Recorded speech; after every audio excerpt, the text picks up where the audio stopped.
اور باب جبرائیل سے داخل ہوتے ہی دائیں جانب ہے۔ بعض زائرین اسے مقام صفہ سمجھتے ہیں، حالانکہ مقام اصحاب صفہ مسجد نبوی کے اندر تھا، جبکہ چبوترا اس وقت کی مسجد کی 4 دیواری سے باہر تھا۔ مقام اصحاب صفہ کے تعین کے لیے ستون عائشہ سے شمال کو چلیے، یعنی قبلہ کی سمت کے خلاف 5ویں ستون کے قریب مقام اصحاب صفہ ہے، یا یہ کہ پرانے باب جبرائیل کے بالمقابل یہ مقام تھا۔ یاد رہے کہ وہاں اس وقت کوئی چبوترا نہیں۔ ناظرین، روایت یہ بھی بتائی جاتی ہے کہ رسول اللہ صلی اللہ علیہ وآلہ وسلم اور ان کے صحابہ کرام حضرت ابوبکر صدیق رضی اللہ تعالیٰ عنہ اور حضرت عمر رضی اللہ تعالیٰ عنہ کی قبور کی بے حرمتی کرنے کی کئی بار کوشش کی گئی۔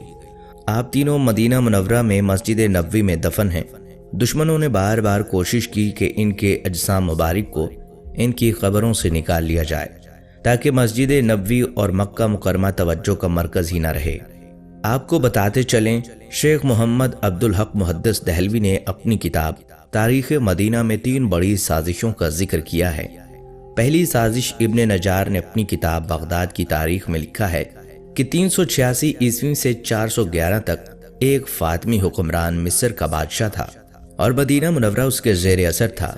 اس حکمران کی سوچ اور کوشش یہ تھی کہ رسول اکرم صلی اللہ علیہ وآلہ وسلم اور ان کے 2 صحابہ کرام کے اجسام مبارک کو مدینہ منورہ سے مصر منتقل کیا جائے۔ اس طرح لوگوں کی توجہ مدینہ منورہ کی بجائے مصر کی طرف مبذول ہو جائے گی۔ اس نے اس مقصد کے لیے مصر میں ایک نہایت شاندار عمارت تعمیر کی، جس میں وہ ان اجسام کو رکھنا چاہتا تھا۔ حکمران نے اس مقصد کے لیے اپنے کارندے ابو الفتوح کو مدینے بھیجا۔ جب یہ کارندہ مدینہ پہنچا تو اہل مدینہ کو اس کی سازش کی خبر ہو گئی۔ اہل مدینہ کو ابو الفتوح پر بہت غصہ آیا۔ وہ ابو الفتوح اور اس کے ساتھیوں کا قتل کر دینے کو تیار ہو گئے۔ ابو الفتوح ڈر گیا اور بول اٹھا، میں اس سازش میں کبھی بھی عملی جامہ نہیں پہناؤں گا، خواہ حاکم مصر مجھے قتل ہی کیوں نہ کر دے۔ اسی دوران مدینہ منورہ میں ایک بہت بڑا طوفان آیا، جس سے کئی گھر تباہ ہو گئے اور جانی اور مالی نقصان ہوا۔ ابو الفتوح کو مدینہ سے بھاگنے کا اچھا خاصا بہانہ مل گیا۔ اس طرح سے اللہ تعالیٰ نے رسول کریم صلی اللہ علیہ وآلہ وسلم اور آپ صلی اللہ علیہ وآلہ وسلم کے صحابہ کو ان مجرموں سے نجات دی۔ اس حکمران نے ایک اور کوشش بھی کی، لیکن وہ دوبارہ ناکام ہو گیا۔ دوسری سازش، سمہودی کے قول کے مطابق عیسائیوں نے یہ سازش 557 عیسوی میں مرتب کی۔ اس وقت شام کے بادشاہ کا نام سلطان نور الدین زنگی تھا اور اس کے مشیر کا نام جمال الدین اصفہانی تھا۔ ایک دن نور الدین زنگی نے رسول اکرم صلی اللہ علیہ وآلہ وسلم کو خواب میں 3 بار دیکھا۔ ہر بار رسول اللہ صلی اللہ علیہ وآلہ وسلم نے 2 آدمیوں کی طرف اشارہ کرتے ہوئے سلطان سے کہا، مجھے ان دونوں کی شرارت سے بچاؤ۔ اس رات نماز تہجد کے بعد سلطان نور الدین زنگی نے خواب میں دیکھا کہ رسول کریم صلی اللہ علیہ وآلہ وسلم نے 2 سرخی مائل رنگت کے آدمیوں کی طرف اشارہ کر کے سلطان سے کہہ رہے ہیں کہ مجھے ان کے شر سے بچاؤ۔ سلطان ہڑبڑا کر اٹھا، وضو کیا، نفل ادا کیے اور پھر اس کی آنکھ لگ گئی۔ دوبارہ وہی خواب دیکھا، اٹھا، وضو کیا، نفل پڑھے اور سو گیا۔ تیسری بار وہی خواب دیکھا۔ اب اس کی نیند اڑ گئی۔ اس نے رات کو ہی اپنے مشیر جمال الدین کو بلا کر پورا واقعہ سنایا۔ مشیر نے کہا، سلطان، یہ خواب 3 بار دیکھنے کے بعد آپ یہاں کیوں بیٹھے ہیں؟ اس کا ذکر اب آپ کسی سے نہ کریں اور فوراً مدینے کی طرف روانہ ہو جائیں۔ اگلے روز سلطان نے 20 مخصوص افراد اور بہت سے تحائف کے ساتھ مدینے کا سفر کیا اور 16ویں روز شام کے وقت وہاں پہنچ گئے۔ سلطان نے روضہ رسول صلی اللہ علیہ وآلہ وسلم پر حاضری دی اور مسجد نبوی میں بیٹھ گیا۔ اعلان کیا کہ اہل مدینہ مسجد نبوی میں پہنچ جائیں، جہاں سلطان ان میں تحائف تقسیم کرے گا۔ لوگ آتے گئے اور سلطان ہر آنے والے کو باری باری تحفہ دیتا رہا۔ اس دوران وہ ہر شخص کو غور سے دیکھتا رہا، لیکن وہ 2 چہرے نظر نہ آئے جو اسے ایک رات میں 3 بار خواب میں دکھائے گئے تھے۔ سلطان نے حاضرین سے پوچھا، کیا مدینے کا ہر شہری مجھ سے مل چکا ہے؟ جواب اسبات میں تھا۔ سلطان نے پھر پوچھا، کیا تمہیں یقین ہے کہ ہر شہری مجھ سے مل چکا ہے؟ اس بار حاضرین نے کہا، سوائے 2 آدمیوں کے۔ راز تقریباً فاش ہو چکا تھا۔ سلطان نے پوچھا، وہ کون ہیں